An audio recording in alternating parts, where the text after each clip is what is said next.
paz do Senhor a todos os adolescentes da Assembleia de Deus. Eu sou a irmã Ana Cristina Souza Lima e nós hoje vamos dar continuidade a mais uma aula da Escola Bíblica Dominical. Hoje nós estaremos tendo aula da lição 3, com o assunto da lição A Igreja Perseguida. O texto áureo se encontra em Mateus, capítulo 5, versículo 10. Felizes as pessoas que sofrem perseguições por fazerem a vontade de Deus, pois o reino do céu é delas. Nós somos cientes que até hoje a igreja ela sofre perseguições, mas ela não se iniciou agora, depois desses tempos, hoje nas atualidades. Ela vem desde os tempos antigos e na Bíblia mesmo relata sobre essas perseguições. Então, enquanto a igreja do Senhor estava crescendo, os irmãos daquela época, nossos irmãos em Cristo, já sofriam perseguições. E isso se iniciou em 64 depois de Cristo, no Império de Nero, lá no Império Romano, isso mesmo, 64 depois de Cristo. O Império Romano, ele era dirigido por Nero, e nesse tempo houve um grande incêndio em boa parte da cidade de Roma. E lá muitas pessoas ficaram se perguntando, se foi loucura de Nero ou se foi alguma coisa relacionada aos próprios cristãos que já tomavam boa parte ali da população romana. E o que Nero fez? Nero foi esperto, claro. Ele botou culpa nos cristãos. Disseram que era eles que haviam causado aquela insanidade na cidade e muitos se revoltaram por aquilo que estava acontecendo. E muitos cristãos naquele momento começaram a sofrer perseguições.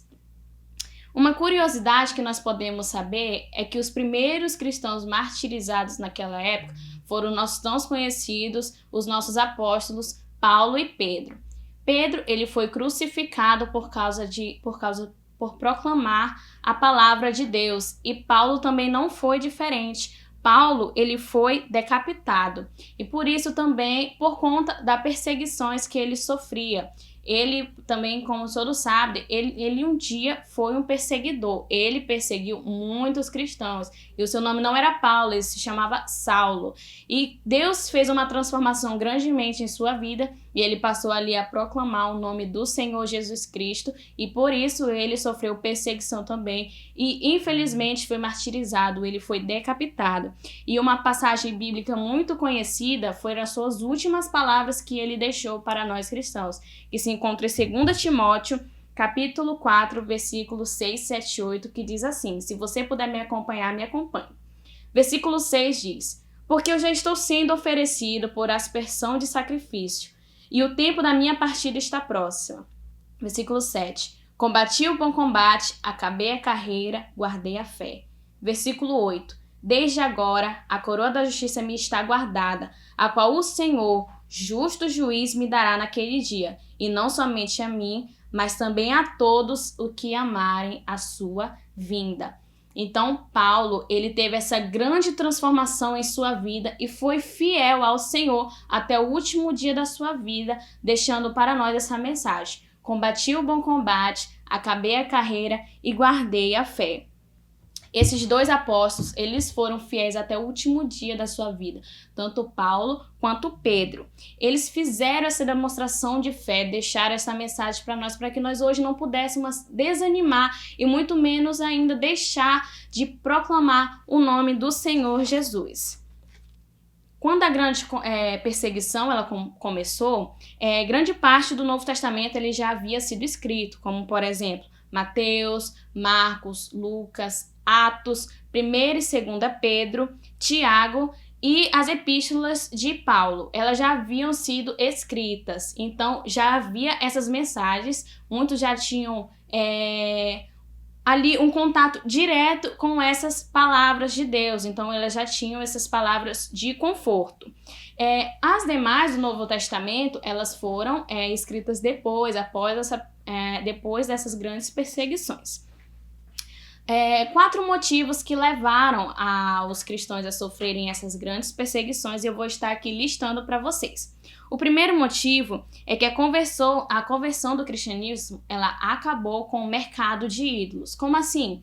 Naquele tempo ainda existiam as pessoas pagãs que adoravam a imagem, adoravam a estátuas, e aí acabou que com isso, com essa propagação de palavra que eles falavam, acabou com esse comércio, já estava ali destruindo. Então eles estavam ali se revoltando contra os cristãos por causa disso, porque eles estavam tendo acabando, né, extinguindo com toda ali essa ideia de que tem que adorar a imagem, tinham os deuses pagãos, e eles pregavam que só existia um Senhor. Então, eles já estavam acabando com essa ideologia de imagem, de estátua. Então, por isso, eles sofreram perseguições. O segundo motivo foi a não adoração ao imperador. Como muitos sabem, nós não só aprendemos aqui na igreja, nas escolas seculares nós também aprendemos isso. Os imperadores, eles tinham esse desejo por serem adorados, as pessoas viam eles como deuses, os provedores de tudo que acontecia ali.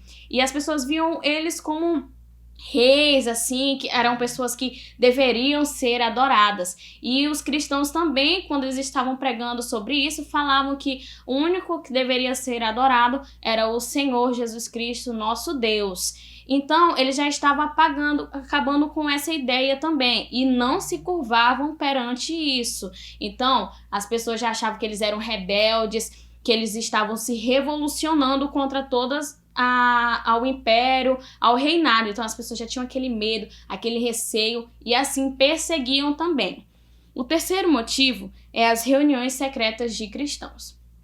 Eles se reuniam para adorar o Senhor, fazer o seu culto, e ali as pessoas tinham aquilo como uma reunião, como se eles estivessem planejando um atentado, planejando acabar com o reinado, como eu já citei aqui. Eles tinham isso, quando eles descobriam que as pessoas estavam se reunindo, elas já tinham essa ideia que eles estavam querendo aprontar alguma coisa, pode-se dizer assim, né? Mas não, eles estavam ali se reunindo para adorar o nome do Senhor Jesus. Mas não, eles tinham aquela ideia, inventavam histórias, denunciavam, dizendo que eles estavam planejando atentados, planejando coisas contra o império. O quarto motivo é o cristianismo considerava todos os seres humanos iguais. E uma coisa que a nossa revista cita é que eles botavam um escravo para ser líder de uma igreja, para estar ali propagando a palavra. E naquele tempo eles tinham muito essa ideia de há pessoas melhores que as outras, há alguém menor, existe ali uma ideologia de superioridade. Então eles tinham essa ideia, e os cristãos naquela época já pregavam que todos eram iguais, não existia o mesmo motivo do imperador ao mesmo motivo de um escravo, eles eram os mesmos perante a Deus, e eles já pregavam isso. E as pessoas ficavam revoltadas com aquilo, porque elas não queriam ser igualadas a um escravo, a um doente, a uma pessoa de rua. E os cristãos falavam, somos todos iguais. E naquela época eles achavam isso uma coisa assim, muito feia, não concordavam com aquilo, e isso acabava acarretando mais perseguições ainda contra os cristãos. E aí, você lembra de alguma coisa? Você acha que as pessoas passam isso hoje em dia? Que ainda existe essas perseguições? Existe uma coisa no nosso meio chamada janela 10x40. São países que nunca escutaram falar sobre a palavra de Deus. E muitas pessoas nesse país ainda tentam ali falar do amor de Deus, falar sobre a palavra do Senhor, e acontece igualmente o que eu falei aqui. Elas tentam se reunir, quando são pegas, são mortas, elas são decapitadas, os dedos são esmagados, acontecem coisas horríveis. Infelizmente, todos nós presenciamos isso. Graças a Deus, nós vivemos em um país onde nós temos liberdade de escolha. Nós podemos escolher a quem servirmos. Não existe esse negócio de eu não posso fazer aquilo, eu não posso. Nós somos livres, nossa Constituição diz que nós somos livres. E nós vivemos num país que, graças a Deus, podemos falar sobre a palavra do Senhor. Mas há países afora que não. Muitos países ainda não se pode falar sobre o amor de Deus. Muitos países ainda, eles não podem sair na rua. Quem é um cristão, um evangélico, não pode sair na rua. E, infelizmente, isso acontece.